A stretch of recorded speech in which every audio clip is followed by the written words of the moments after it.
আমার মতন যারা জেলি কিনতে কিনতে জামাইয়ের টাকাই শেষ করে ফেলছেন, তারা জেলি আর না কিনে এভাবে ঘরে তৈরি করে নিতে পারেন। এটা হচ্ছে স্বাস্থ্যসম্মত খাবার।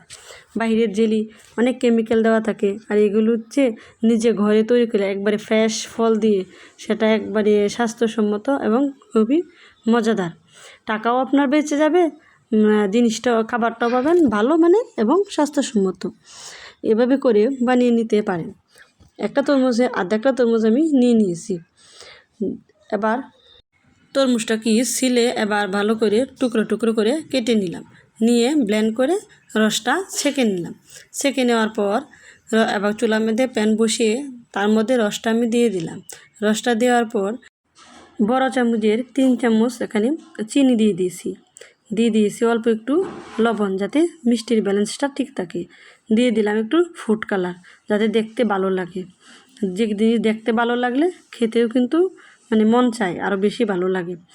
এখানে 2 টুকরো লেবুর রস আমি চিপে দিয়ে দিতেছি, যাতে জেলটা আমার শক্ত না হয়ে যায়, একেবারে পারফেক্টলি হয়।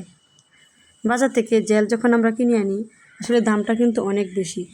চাইলেই কিন্তু আমরা যে কোনো ফল দিয়ে এভাবে খুব সহজে বানিয়ে নিতে পারি। আপনার খরচটাও কিন্তু অনেক কমে যাবে এবং আপনি খাবারটাও পেতে পারতেন মানসম্মত। আমি কিন্তু 2টা কাঁচের জার নিয়ে নিয়েছি। 2টা কাঁচের জারে ঢেলে আবার ফ্রিজে রেখে দেব। ফ্রিজে রেখে দেওয়ার পর দেখেন একবার দেখতে কতটা সুন্দর লাগছে। আর কি বলবো, একেবারে অনেক লোভনীয়। আমার তো এখনই মন চাইতেছে যেন খাই। আমি একটা পাউরুটি নিয়ে নিলাম, দেখেন জেলটা তুলতেছি কতটা পারফেক্ট এবং মজাদার হয়েছে। এইভাবে আপনাদের বাচ্চাদেরকে বানিয়ে দিতে পারেন, বাচ্চারা তো অনেক খুশি হবে, আর আপনার টাকাও বেঁচে যাবে এবং খাবারটাও পাবেন স্বাস্থ্যসম্মত। দেখেন মাশাআল্লাহ অনেক সুন্দর হয়েছে। সবাই ভালো থাকবেন। আল্লাহ হাফেজ।